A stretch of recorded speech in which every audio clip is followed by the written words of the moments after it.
ఉన్నారు. దేవుడు వారిని వారి కుటుంబాన్ని దేవుడు దీవించును గాక.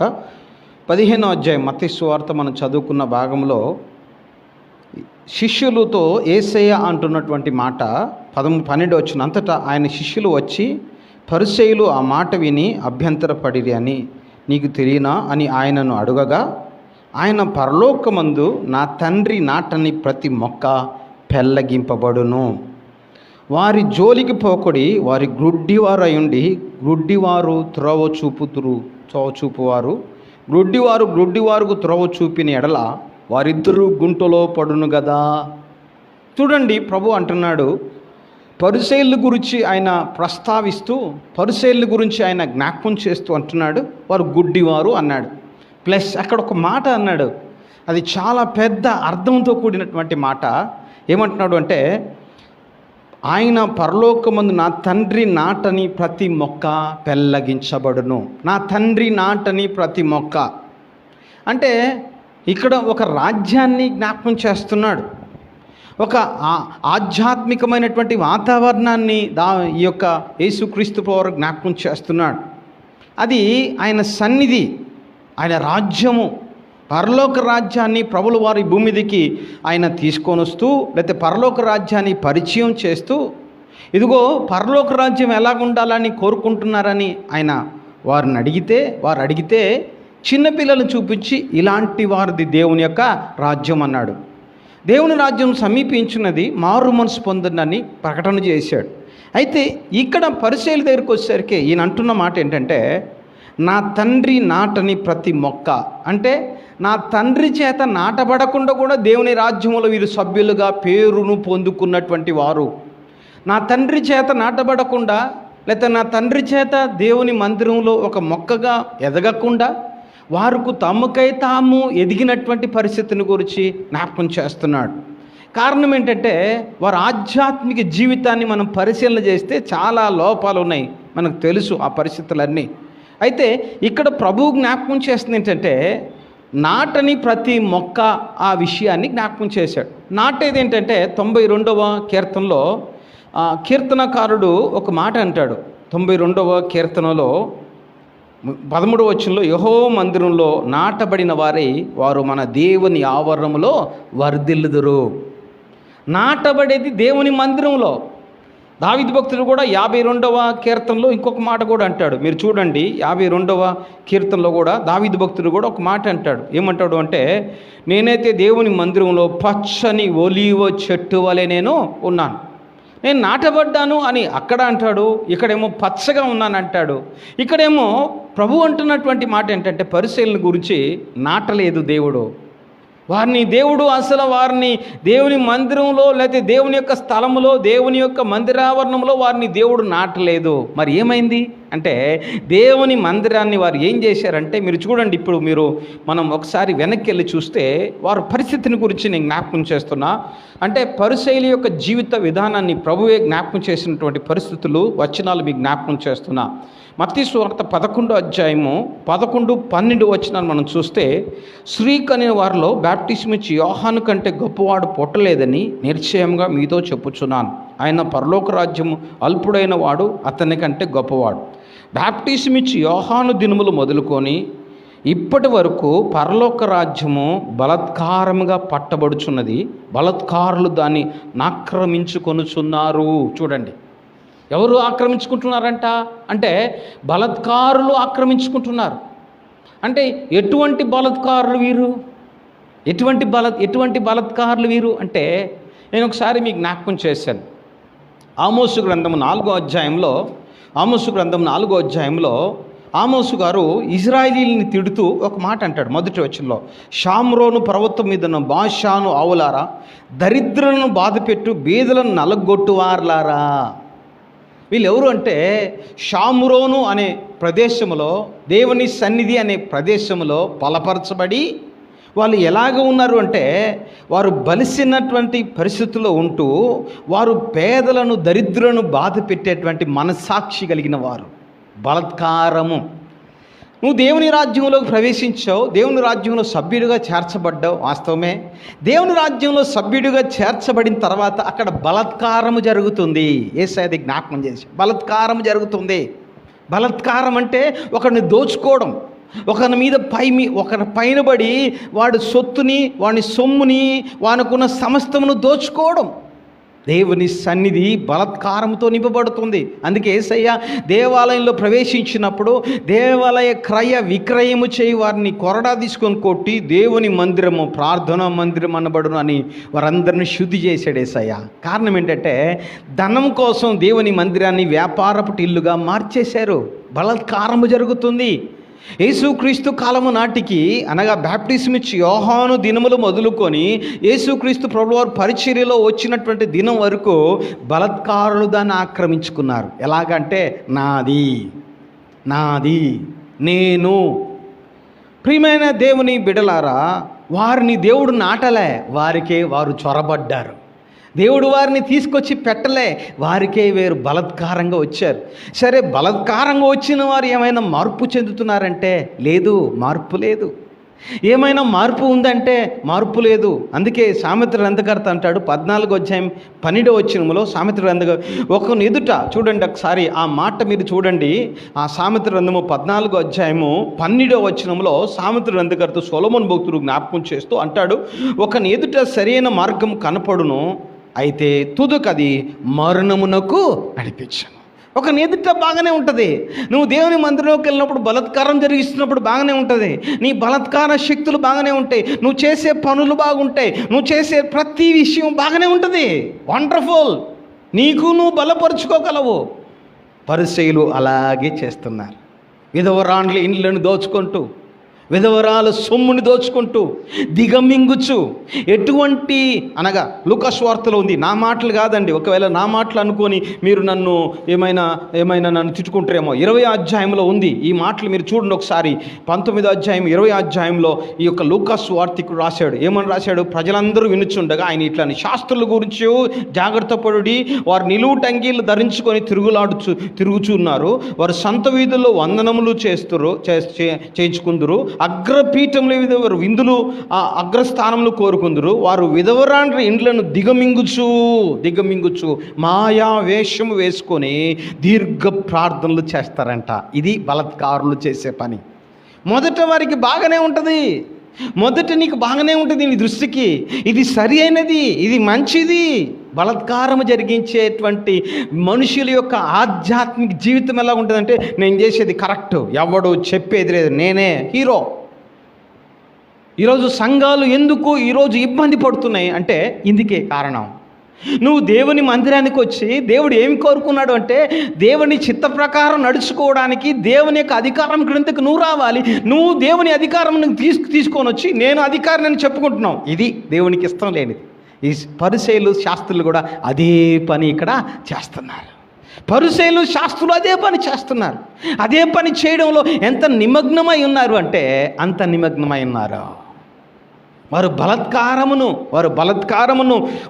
వారు పొందుకుంటూ, లేకపోతే బలాత్కారులుగా జీవిస్తూ, ఇది మనకి మంచిది నామకార్థ జీవితంలో ప్రవేశిస్తారు. బ్యాప్టిజం ఇచ్చుకుంటారు, ఓకే, వాక్యం వింటారు, మారరు, అంతరంగిక మార్పు జరగదు. ఎలాగ ఉంటారు అంటే బలాత్కారాశక్తులుగా ఉంటారు. బలము చేత మనం ఏమైనా సాధించవచ్చు. మనకు బలం ఉంది కదా, మనకు ధనం ఉంది కదా, మనకు పేరు ఉంది కదా, మనకు గొప్పలు ఉన్నాయి కదా, మనకు అన్నీ ఉన్నాయి కదా. ఈరోజు ఇదే జరుగుతుంది. యేసయ్య జరిగినదే, యేసయ్య కాలంలో జరిగినట్టే ఈరోజు కూడా జరుగుతుంది. దాంట్లో ఏ విధమైన మార్పు ఏమీ లేదు. యేసయ్య రోజుల్లో ఏమైతే పరిసయ్యులు చేశారో, యేసయ్య రోజుల్లో ఏమైతే పరిసయ్యుల జీవితంలో జరిగిందో, యేసయ్య దినాలలో ఏ విధమైన పరిస్థితుల్లో పరిసయ్యుల జీవితం ఉందో అదే పరిస్థితి ఈ రోజుకి కుటుంబాల్లో, జీవితాల్లో, సంఘాల్లో పరిపాలన జరుగుతుంది. కొంతమంది అనుకుంటారు ఇది కరెక్ట్, ఇది మేము చేసేది కరెక్ట్, మేము చేసేది సరి అయినది, అది తుదకు మరణమునకు నడిపించిందని నీకు అర్థం కావట్లేదు. నీ క్రియలు నిన్ను మరణమునకు తీసుకెళ్తాయి, నీ క్రియలు నిన్ను తీర్పులోకి తీసుకెళ్తాయి, నీ క్రియలు శిక్ష కిందకు తీసుకెళ్తాయి అనే విషయం ఎందుకు నీకు అర్థం కావట్లేదు. బలాత్కారము జరుగుతుంది అని ప్రభువే ఎంత మొత్తుకుంటున్నాడండి. బలాత్కారం జరుగుతుంది అని ప్రభువే ఎంత మొత్తుకుంటున్నాడు. 11వ అధ్యాయంలో ప్రభు అన్నాడు, దేవుని రాజ్యం బలాత్కారులు ఆక్రమించుకున్నారు. ఆక్రమణ జరిగింది. యేసుక్రీస్తు కాలము నాటికి ఈ రోజుకి అదే జరుగుతుంది. దీంట్లో మార్పేమి వారిని దేవుడు నాటలేదండి. దేవుడు నాటడానికి తీసుకురాలే. నీవు దేవుని మందిరానికి వచ్చి నీ బలమును నువ్వు నమ్ముకొని దేవుని మందిరంలోనూ ఉండి, ఉదాహరణకు నేను చిన్న సంఘటన చెప్తాను వినండి. సౌల్ని దేవుడు రాజు చేశాడు. ఓకే, ఎవరు రాజు చేశారు అంటే దేవుడు ఎన్నుకున్నాడు, ఎత్తును చూచాడు, బలాన్ని చూచాడు, ఓకే అనుకున్నాడు. సమయాలు చూచాడు, సమయాలు కూడా కన్ఫర్మేషన్ అనుకున్నాడు. ఓకే ప్రభా, నువ్వు ఎన్నుకున్న మనిషి బాగానే ఉన్నాడు, ఎత్తు బాగున్నాడు, మనిషి బాగానే ఉన్నాడు, ఓకే తీసుకొచ్చి అభిషేకించేసాడు, అయిపోయింది. సౌలు రాజు అయిన తర్వాత దేవుని మాట వినాల్సింది. ఆయన దేవుని మాట వినకుండా సొంత డైరెక్షన్లో వెళ్ళాడు. అమాలేకులందరిని చంపమంటే కొంత తీసుకొచ్చి దాచిపెట్టుకున్నాడండి. ఇది బలాత్కారులు చేసే పని. నా చేతులు అధికారం ఉంది, నేను రాజును కదా, నాకు కొంత నేను దాచిపెట్టుకోవాలి కదా. దేవుడు వద్దురా నాయన, కక్కిన దానికి నువ్వెందుకు పరిగెత్తుతావని దేవుడు చెప్తే ఈ వ్యక్తి పరిగెత్తుకుంటూ పోయాడండి. ప్లస్ యాజకుడు రాకముందే అక్కడ బలి అర్పించేశాడు. చూడండి, దానికి కవరింగ్ ఏంటి? ఫిలిస్తీన్లు వచ్చి మా మీద పడిపోతారేమో. చూడండి, ఆ సందర్భాన్ని మీరు ఒకసారి చదువుకోండి, తర్వాత అయినా మీకు చెప్తున్న విషయం. అంటే ఫిలిస్తీన్లు మా మీదకి వచ్చి పడిపోతారు, అందుకని బలి అర్పించే సాకు చెప్తున్నాడు. సేవకుడు వచ్చిందాకా, యాజకుడు వచ్చిందాకా ఆగితే నీ సొమ్యం పోయింది. బలాత్కారుల మనసు ఎలాగుంటుందంటే దోచుకుందాం. బలాత్కారుల మనసు ఏమంటే నేనే రాజు, నేను చెప్పినట్లు అందరూ వినాలి. ఇది బలాత్కారులు చేసి యేసే కాలము నాటికి ఆ రోజు సంఘములో పరిసయ్యులు శాస్త్రుల జీవితము ఇలాగే ఉంది. ఈరోజు ఎంతమంది కుటుంబాల్లో ఉంది ఒకసారి పరిశీలన చేసుకోండి. ఎంతమంది కుటుంబాల్లో ఈ నాటని మొక్కలు ఉన్నాయో ఒకసారి గుర్తుపెట్టుకోండి. నిన్ను దేవుడు తీసుకొచ్చాడు, నాటాలనుకున్నాడు, దేవుని చేతిలో నుంచి బయటకు వచ్చి నువ్వు అంటావు, నాకు బలం ఉంది, నాకు ధనం ఉంది, నాకు జ్ఞానం ఉంది, నా చదువు వల్ల నీ స్థితికి వచ్చా, నా పరిస్థితి వల్లనే వచ్చా. ఓకే, నీ చదువు నీ జ్ఞానమో ఓకే, కానీ దేవుని సహాయం లేకుండా నువ్వు ఈ స్థితికి రావడం కుదరదు, గుర్తుపెట్టుకో. సౌలుకి అది మరుగైంది, పరిసయ్యులకు అది మరుగైంది. ఈరోజు నువ్వైనా మార్పు చెందో, నువ్వైనా ప్రభు వైపు తిరుగో. దేవుడు నేను ఏమనుకున్నాడంటే తన మందిరంలో ఒక మంచి ఒలివ మొక్కలాగా నాటుకోవాలనుకున్నాడు. కానీ నువ్వేమో ప్రభువా నువ్వు వద్దు, నీ స్పర్శ వద్దు, నువ్వు తాకడం వద్దు, నువ్వు స్వస్థపరచడం వద్దు, నువ్వు శుద్ధీకరించడం వద్దు, మేమే రాజులమి, మేమే అధికారులమి, మేము చెప్పినట్లు అందరూ నడుచుకోవాలి, మేము నడుస్తున్న మార్గంలో మా వెంట 1000 మంది నడవాలి. ఇది ఎంత బలాత్కారమో చూచారా? ఇది ఎంత బలాత్కారమో చూచారా? ఈ బలాత్కారంలో దేవుని యొక్క ఉద్దేశం ఏమైనా ఒక కోశం, ఒక్క నిమిషమైనా లేదా ఒక్క లైన్ అయినా ఉందా? లేదే లేదు. అందుకనే యేసు అంటున్నాడు, నా తండ్రి నాటని మొక్కలు కొన్ని ఉన్నాయి, వాటిని ఏరేస్తే ఇప్పుడు కాదు, సమయం ఉంది, దానికి సమయం ఉంది అనుకుంటారు వాళ్ళు. మనం చేసేదంతా బాగానే ఉంది కదా, మనకి ఏ విధమైనటువంటి పరిస్థితి లేదు, ఓకే, నీకు ఇది బాగానే ఉంటుంది, ఇప్పుడు నీకు కరెక్టే, నీ దృష్టికి అది కరెక్టు, నువ్వు చేసేది మంచి పని, ఓకే. కానీ లెక్క గుర్తుపెట్టుకో, లెక్క నేను చేసిన దానికి లెక్క చెప్పాలి, నువ్వు చేసిన దానికి లెక్క చెప్పాలి. నేనేం చేసానో దానికి నేను లెక్క చెప్పాలి, నువ్వు చేసిన దానికి ప్రతి దానికి నువ్వు లెక్క చెప్పాలి, గుర్తుపెట్టుకో.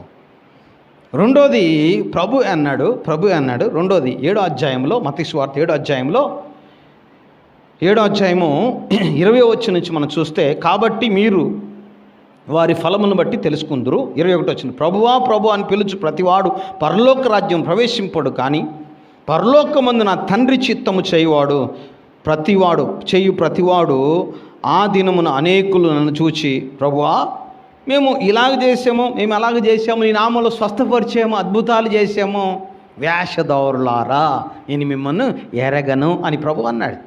రెండవ పరిస్థితి, రెండో విషయం, వేషధారణ, హిపోక్రసీ. దేవునికి ఇష్టం లేనిది తెలుసా? ఈరోజు నువ్వు అనుకోవచ్చు, నేను దేవుని యొక్క వాక్యాన్ని వింటున్నాను, దేవుని మందిరానికి వెళ్తున్నాను, దైవ సేవకులకు అనుకూలంగా ఉన్నాను అనుకుంటున్నావు, వాస్తవం మంచిది. కానీ నీలో పాపపు కోరికలు ప్రేరేపించబడినప్పుడు పాపాన్ని చేస్తున్నావే, అది దుర్మార్గం, గుర్తుపెట్టుకో. అది వేషధారణ. ఇక్కడ ప్రభు అంటున్నాడు, ప్రభువా పిలుచు ప్రతివాడు పరలోక రాజ్యంలో వీళ్ళ నేను నాటలేదండి. పిలిచే ప్రతివాడు దేవుని మందిరం నాటబడిన వాడు కాదు. ప్రభువు నామాన్ని పిలిచేవారు చాలామంది ఉన్నారు, ప్రభునామాన్ని ఉచ్చరించే వాళ్ళు చాలామంది ఉన్నారు, ప్రభునామాన్ని ఉచ్చరించి స్వస్థపరిచేవారు చాలామంది ఉన్నారు, ప్రభునామాన్ని ఉచ్చరించి ప్రవక్తలుగా పేరు పొంది ప్రవచనాలు చెప్పేవాళ్ళు చాలామంది ఉన్నారు. వారి ఫలములను బట్టి వారు మనల్ని గుర్తించవచ్చు. వారి ఫలములను బట్టి వారు ప్రవచించారు, ప్రవచనం జరగలేదంటే అబద్ధ ప్రవక్త. ప్రవచించినటువంటి వ్యక్తి ఫలము సరిగా లేదంటే అది అబద్ధ బోధ, వేషధారులు. అంటే వీళ్ళు పులిపీట ఎక్కేంత వరకు, లేకపోతే వీళ్ళు ఇంట్లో ఉన్నంత వరకు, లేకపోతే ఉద్యోగులు ఉన్నంత వరకు, అంటే ఫస్ట్ మా మీద వేసుకోవాలి కాబట్టి మేము పులిపీట ఎక్కేంత వరకు మేము, లేకపోతే ఎవరైనా ఉద్యోగస్తులు అయితే ఉద్యోగంలో ఉన్నంత వరకు, లేకపోతే ఇంట్లో ఉన్నంత వరకు, ఇది దేవుడు ఒప్పుకోడండి. ఇది నాటబడిన మొక్క కాదండి, ఇది నాటబడిన విధానము కాదండి. యేసే అంటున్నాడు, ప్రభువా పిలుచు ప్రతివాడు పరలోక రాజ్యంలో ప్రవేశించలేడు. పిలిచిన వారు ఉన్నారు అక్కడ యేసే దగ్గర, చాలామంది ఉన్నారు. ఈరోజు చాలామందికి అర్థం కానిది ఏంటంటే, నేను పిలుస్తున్నాను కదా, నేను స్వస్థపరచబడుతున్నాను కదా, నేను బాగానే ఉన్నాను కదా, ఆర్థికంగా సహాయం పొందుతున్నాను కదా, ఆర్థికంగా నాకంటూ ఒక స్టెబిలిటీ ఉంది కదా. ఓకే, నీకు స్టెబిలిటీ ఉండొచ్చు, నీ పిల్లలు బాగుండొచ్చు, నీ పిల్లల పరిస్థితులు బాగుండొచ్చు, ఆర్థిక స్తోమత బాగుండొచ్చు, బలం ఉండొచ్చు, ఆరోగ్యం ఉండొచ్చు. కానీ నీ పిలుపులో వేషధారణ ఉంది అని ప్రభు కానీ కన్ఫర్మేషన్ చేస్తే నువ్వు ఎక్కడ కూడా ప్రవేశించలేవు, గుర్తుపెట్టుకో. అది నాటబడిన మొక్కకు దేవునికి ఇష్టం లేదు. పరిసయ్యులు, శాస్త్రులు చాలాసార్లు ప్రభు దగ్గరికి వచ్చి అలా పిలిచిన వారు ఉన్నారు. పిలిచారు అలాగే పిలిచి ప్రభువు నామాన్ని బట్టి వారు అనేకమైన పరిస్థితుల్లో వారు అలాగా చేశారు. వేషధారణ దేవునికి ఇష్టం లేదు. లోపల అపవిత్రతతోనో, లోపల దేవునికి ఇష్టం లేని కార్యాలతోనో, లోపల దేవునికి అయిష్టమైనటువంటి విషయాలు లోపల ఉంచుకొని వాటిని కడుక్కోకుండా, వాటిని విడిచిపెట్టకుండా వాటిని కొనసాగిస్తున్నటువంటి వారు. నాటబడాలి అంటే మొదట నువ్వు దేవుని చేతిలోకి రావాలి, దేవుని చేతిలోకి వచ్చి నిన్ను నువ్వు ప్రభువుకు అప్పగించుకోవాలి. రెండోది, నిన్ను నువ్వు శుద్ధీకరణ జరగాలి, పరిశుద్ధతలోకి నువ్వు రావాలి. యేసయ్య గాయములు నిన్ను శుద్ధీకరించుతాయి. నీవు పిలవడం మాత్రమే కాదు, లేకపోతే నువ్వు ఏదో వేషధారణ జీవితంలాగా ఇక్కడ ఒకలాగా అక్కడ ఒకలాగా కాదు ప్రభు కోరుకుంది. ఎప్పుడు ఒకేలాగా ఉండడానికి దేవుడు నన్ను పిలిచాడు. అందుకే వారు కూడా నాటబడిన వారు కాదు. మొదట బలాత్కారం చేయవారు, రెండు పిలుచువారు. మూడో విషయాన్ని జ్ఞాపకం చేస్తున్నా. మత్తయి సువార్త 12వ అధ్యాయం 38వ వచనంలో, అంటే ఒక 2-3 విషయాలు ఉన్నాయి దీంట్లో, నేను మీకు జ్ఞాపకం చేస్తాను. వారు ప్రతిదీ అడుగుతారు. ఎలా అడుగుతున్నారు మీరు చూడండి. 13వ అధ్యాయము 38వ వచనంలో మనం చూస్తే వారు వచ్చి అంటే 12వ అధ్యాయము 33వ వచనంలో మనం చూస్తే వారు వచ్చి ఏమడుగుతున్నారు మీరు చూస్తే 38వ వచనంలో, శాస్త్రులు పరిసయ్యులు కొంత, బోధకుడా నీ వలన ఒక సూచ్యక్రియ గోరుచున్నాము. ఏమడుగుతున్నారు వాళ్ళు? నీ వలన ఒక సూచ్యక్రియ చేయగోరుచున్నామయ్యా. నువ్వు ఒక సూచ్యక్రియ చేస్తే ఇదిగో మేము చేసాం, ఇదిగో అలా చేసాం. ప్రభువా పిలిచి ఏమంటున్నారంటే, వీళ్ళు ఏమంటున్నారంటే, మా ద్వారా మీకు పరలోక రాజ్యం ఉంది, మా చెంగు పట్టుకొని మేము తీసుకొని వెళ్ళిపోతామంటున్నారు. మేము కరుణిస్తే మీరు కరుణించబడతారు. అదే క్రొత్త నిబంధన బోధలో, క్రొత్త నిబంధన విధానములో, రోమన్ క్యాథలిక్ సంఘములోనికి ఎప్పుడైతే బైబిల్ వెళ్ళిపోయిందో, బోధకులు లేకపోతే ప్రీచర్సు లేకపోతే ప్రీస్టుల చేతికి సమస్తం వెళ్ళిపోయింది. ప్రీస్ట్కి వెళ్ళి మనం చెప్పుకోవాలి, ఫాదర్కి వెళ్ళి మన బాధ చెప్పుకోవాలి. ఫాదర్ వెళ్ళి ప్రభుతో చెప్తాడు, ఇది కాదు. అందుకే మార్టిన్ లూథర్ గారు బయటకు వచ్చి నీతిమంతుడు విశ్వాస మూలంగా బ్రతుకుతాడు, ఒప్పుకోవాలి దేవుని దగ్గర అని సిద్ధాంతాన్ని బయటకు తీసుకొని వచ్చాడు. వాస్తవమే, ఎందుకంటే వారి చేతిలోకి వెళ్ళిపోయింది. పిలిచే ప్రతి వాడు దేవుని ద్వారా నేను దేవుని దగ్గరికి వస్తున్నాను విషయాన్ని మర్చిపోతాను. మూడోది ఏమంటాడంటే, ఆయన అడుగుతున్నారు, కానీ ఎలా అడుగుతున్నారు చూడండి. ఏ పరిస్థితుల్లో అడుగుతున్నారు అంటే, వాళ్ళని చూచి అంటున్నాడు 39వ వచనం, అంటే 12వ అధ్యాయం మత్తయి సువార్త 12వ అధ్యాయం 39వ వచనంలో, విచారులైన చెడ్డ తరము వారులారా మీరు సూచక్రియను అడుగుతున్నారే. దీంట్లో ఒక చిన్న సందర్భాన్ని మీకు నేను జ్ఞాపకం చేస్తాను. ఒకసారి మనము కీర్తనలోనికి వస్తే, కీర్తన భాగంలో ఒక చిన్న సందర్భం ఉంది, మీకు నేను ఆ విషయాలు జ్ఞాపకం చేస్తాను. కీర్తనలోని ఆ చిన్న విషయం, అంటే ఒక చిన్న సందర్భాన్ని. 5వ కీర్తన 3వ వచనం, యెహోవా ఉదయం నా కంఠధ్వని నీకు వినపడును, ఉదయం నా ప్రార్థన సన్నిధికి సిద్ధం చేసి కాచి ఉందును. నీవు దుష్టత్వము చూచి ఆనందించే దేవుడవు కాదు, చెడుతనము నీ యొద్ద చోట్లేదు, డాంబికులు నీ సన్నిధిలో నిలవరు, పాపము చేయవానందరూ నీకు అసహ్యులు. ఒక పెద్ద లిస్ట్ ఇచ్చేసాడు ఇక్కడ. దావీదు భక్తుడు ఒక పెద్ద లిస్ట్ ఇచ్చేసాడు. ఏమని? దుష్టత్వము నీకు ఇష్టం లేదు, నువ్వు చూచి ఆనందించే దేవుడు కాదు. చెడుతనము నీ దగ్గర చోటు లేదు. డాంబికులు నీ సన్నిధిలో నిలవలేరు. పాపము చేయి వారికి నీవు అసహ్యము. అబద్ధమాడు వారు నీవు నశింపచేయదు. కపటము చూపి నరహత్య జరిగించువారు యెహోవాకు అసహ్యులు. చూడండి, వీళ్ళు ఎలాగున్నారు అంటే దుష్టత్వంతో ప్రభు దగ్గరికి వచ్చారు. ఎవరు? పరిసయ్యులు, శాస్త్రులు అనేవారు దుష్టత్వంతో వచ్చారు. ఎలాగా? నువ్వు సూచక్రియ చేస్తే, ఇదిగో మేము ఎట్లాంటి వాళ్ళం తెలుసు కదా, నువ్వు మా కోసం సూచక్రియ ఎందుకు చేసావు? ఇది దుష్టత్వం. లోపల ఒకటి ఉంచుకొని లోపల ఇతను చేస్తే దానికి పరిష్కారం ఏంటి? ఇది. అందుకే యేసు ఒక మాట అడిగాడు, మీకు తెలుసో తెలీదో. వాళ్ళందరూ అడగనిచ్చి ఒక మాట అన్నాడు, బ్యాప్టిజం అనేది ఎలా వచ్చింది, ఎవరి ద్వారా వచ్చింది? బ్యాప్టిజం ఇచ్చి యోహాను భక్తుడు బ్యాప్టిజం ఇస్తున్నాడు కదా, మీరు అందరూ బ్యాప్టిజం పొందుకున్నారు, ఎలాగొచ్చిందంటే ఏ అధికారంను బట్టి దేవుడు ఇచ్చాడంటే నువ్వు ఎందుకు నమ్మలేదు అంటారు. వాళ్ళే మాట్లాడుతున్నారు అక్కడ. ఒకవేళ యోహాను ఇచ్చాడంటే మనల్ని చెప్పు తీసుకుని కొడతారు వీళ్ళు, ఎందుకంటే మనం కూడా వాళ్ళతో కలిసి మనల్ని కొడతారు, ఎందుకంటే వాళ్ళతో కలిసి మనం కూడా బ్యాప్టిజం నేర్చుకున్నాం. ఈ రెండు కాదని మనం మౌనంగా ఉంటే సరిపోద్ది కదండి. మౌనంగా ఉంటే ఆయన కోపం వచ్చింది, వారికి ఏం సమాధానం చెప్పకుండా బయటికి వచ్చారు. చూడండి, వారు దేన్నైతే లోపల ఉందో ఆ విషయాన్ని లోపల దాచుకొని, దుష్టత్వాన్ని లోపల దాచుకొని, నువ్వు ఒక సూచక్రియ చేయి మాకు, నువ్వు ఒక సూచక్రియ. నాటని మొక్క ఏమైనా మాట్లాడిద్దండి. నాటని మొక్క యేసయ్యని ప్రశ్నించడానికైనా సిద్ధమే. నాటని మొక్కకు యేసై ఎవరో అర్థం చేసుకునే కెపాసిటీ లేదు. యేసై ఎంత అధికారియో జ్ఞాపకం చేసుకునే కృప లేదు. యేసై ద్వారా అద్భుతం జరగాలనేటువంటి ఇంకిత జ్ఞానము లేని క్రైస్తవ జీవితాన్ని జీవిస్తున్న క్రైస్తవులు ఈరోజు లేకపోలేదు. గుర్తుపెట్టుకో. ఈరోజు చాలామంది దేవుని మందిరంలో ఉన్నాము, దేవుని మందిరంలో నాటబడి ఉన్నాము, దేవుని మందిరంలో జీవిస్తున్నామని చెప్పుకుంటూ వేషధారులుగా జీవిస్తున్నవారు ఉన్నారు, బలాత్కారం చేస్తున్నవారు ఉన్నారు. లోపల దుష్టత్వాన్ని పెంచి పోషించుకొని, అక్కడ చూడండి లిస్టు దుష్టులు, దుష్టత్వము, చెడుతనము, డాంబికులు, పాపం చేయవారు, అబద్ధమాడువారు, కపటము చూపి నరహత్య జరిగించేవారు. క్రొత్త నిబంధనలోకి వచ్చాడు దావీదు భక్తుడు. కపటము చూపి నరహత్య జరిగించడం ఏంటంటే లోపల పాపాన్ని గూడు కట్టుకొని వాడిని చూపి చంపడం. అది కాదు. వ్యర్థుడా అని అంటే నువ్వు ద్రోహియే కదా.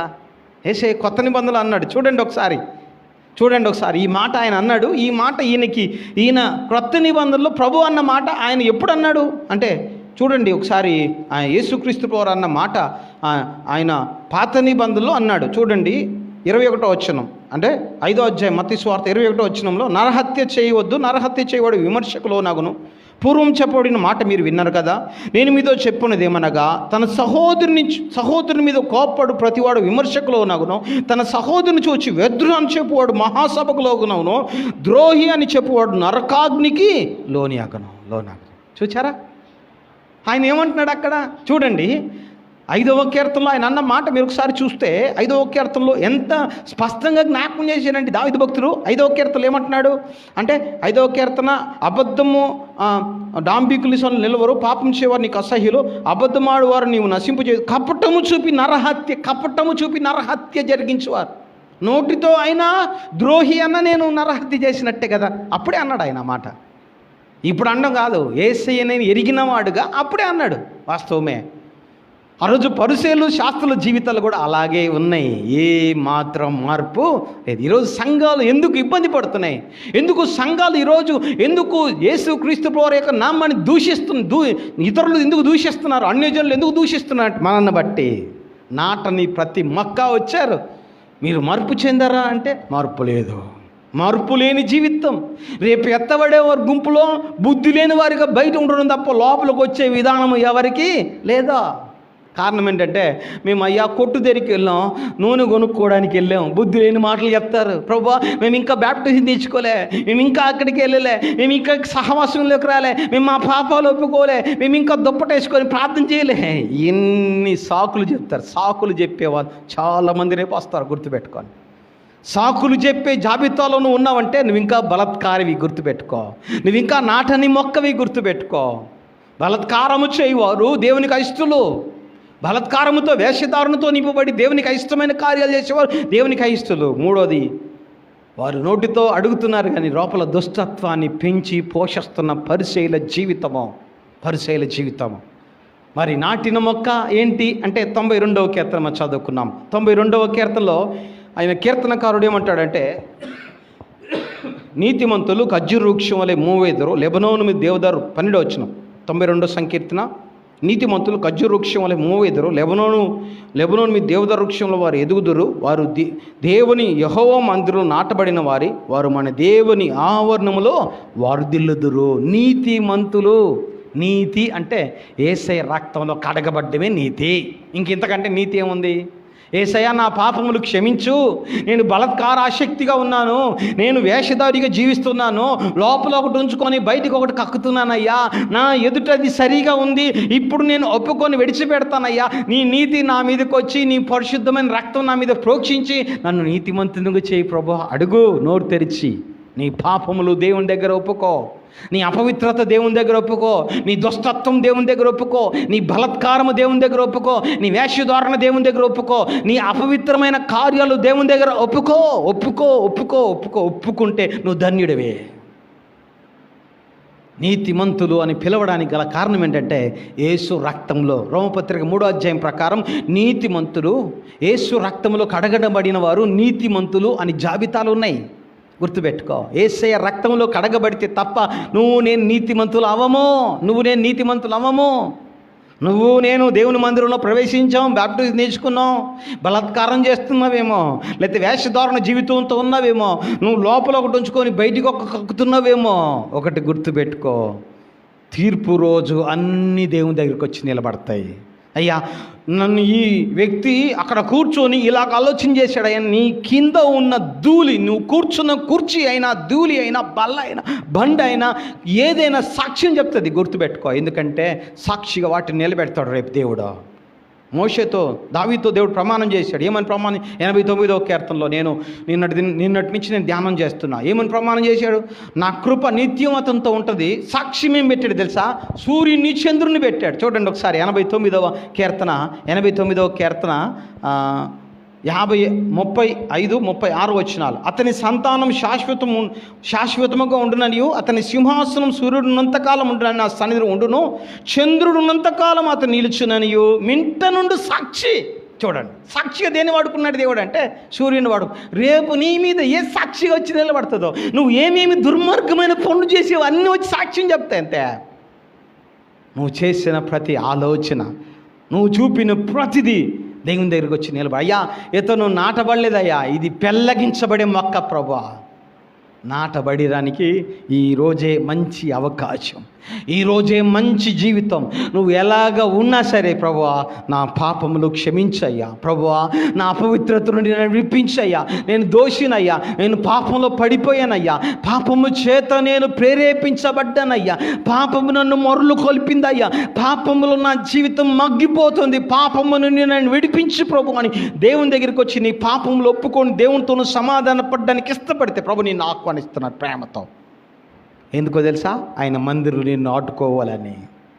ఆయన మందిరంలో నువ్వు ఒక మంచి మొక్కగా, మూవేసే మొక్కగా, నూతన కార్యాలు చేసే మొక్కగా ఉండాలని. దుస్తుని కొరకు పనిచేయడానికి కాదు దేవుడు నేను పిలిచింది, దుస్తునికి ఒక ఆయుధంగా ఉండడానికి కాదు దేవుడు నేను పిలిచింది, ప్రభువుకి చేతిలో ఒక ఆయుధంగా ఉండడానికి దేవుడు నేను పిలిచాడు. గుర్తుపెట్టుకో సంగమా, యేసయ్యది గుర్తుపెట్టుకో. నాది కాదు, ఇంకొక దైవజనుడి కాదు, ఏ ఏ యొక్క సంస్థది కాదు, యేసయ్యది. క్రైస్తవులు అంటారు కానీ ఇక్కడ పెంతుకోస్తోలు లేకపోతే హోసన్న వాళ్ళు అనరు. ఆడ వెళ్ళిపోయిన తర్వాత ఈ భూమి మీద ఉన్నప్పుడు క్రైస్తవులు అంటారు అంతే. దైవజనులు గుర్తుకు రారు. సంఘమంతా ఒకటే, క్రీస్తుని కలిగి ఉన్న సంఘం. సంఘము డిస్టర్బ్ అయితే ప్రభు చర్య తీసుకుంటాడు. గుర్తుపెట్టుకో. సంఘము ఇబ్బంది పెడితే ప్రభు మధ్యలోకి వచ్చి నిలబడతాడు. ప్రభు వచ్చి నిలబడి అక్కడ కార్యం చేయడానికి ఇష్టపడతాడు.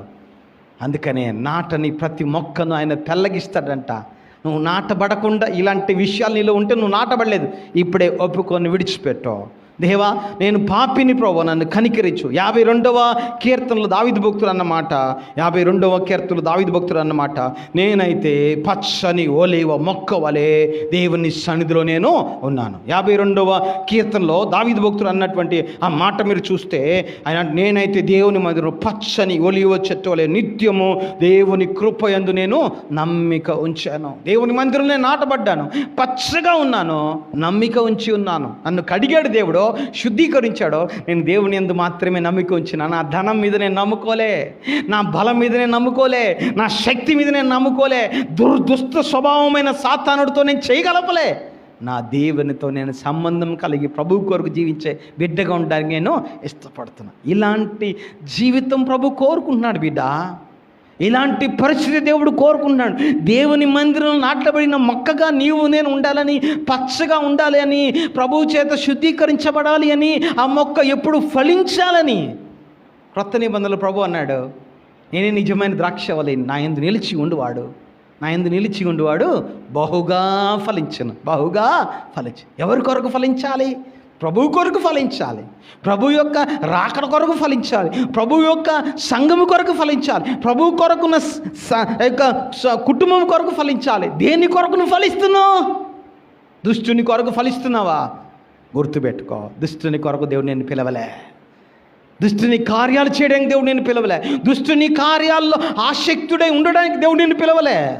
లెక్క చెప్పాలి. గుర్తుపెట్టుకో, ప్రతి విషయంలో నువ్వు లెక్క చెప్పాల్సిన అవసరం ఉంది.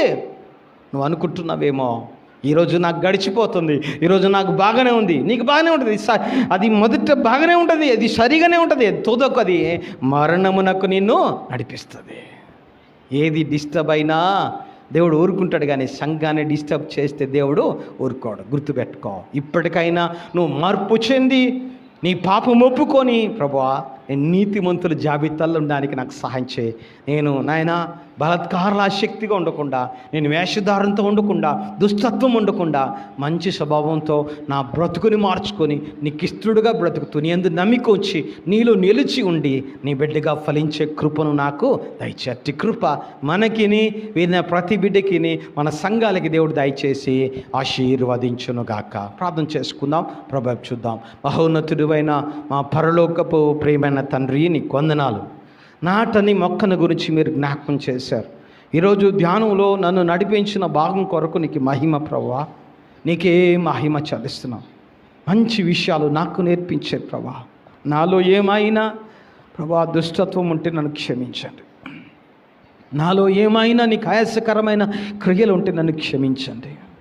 నాలో నాయన ఇంకా ఏమైనా నాకది సరిగా అనపడి నాయన నన్ను మరణముకు నడిపించే మార్గమైన బలాత్కారం ఉంటే దయచేసి దూరపరచండి. వేషధారణ ఉంటే దూరపరచండి. దుష్టత్వం ఉంటే దూరపరచండి. నీ రక్తముతో నన్ను మమ్మల్ని శుద్ధీకరించి నీ మందిరంలో నాటబడిన నూతన కార్యాలు చేయడానికి మా జీవితాలు మేము ఆవిష్కరించుకోవడానికి సహాయం చేయండి. నీ కృపతో మమ్మల్ని నింపండి. పచ్చగా నిన్ను సంతోషపెట్టే బిడల జాబితాలో ఉండేలాగా సహాయం చేయమని, ఇదిగో చదువుతున్న బిడ్డలు తల్లిగారు చేసిన ప్రార్థనలన్నీ మీరు ఆలకించి ఆశీర్వదించి సహాయం చేయమని, ఇది క్లౌపేట సంఘాలను మీరు దీవించి సంఘాల్లో జరుగుతున్న ప్రతి పరిస్థితిని మీరు చక్కపరచండి. ప్రభువా నీది ప్రభు సంఘము అయ్యా, మాది కాదు నైనా, నీ స్వరక్తం ఇచ్చి కొనబడిన సంఘం అయ్యా.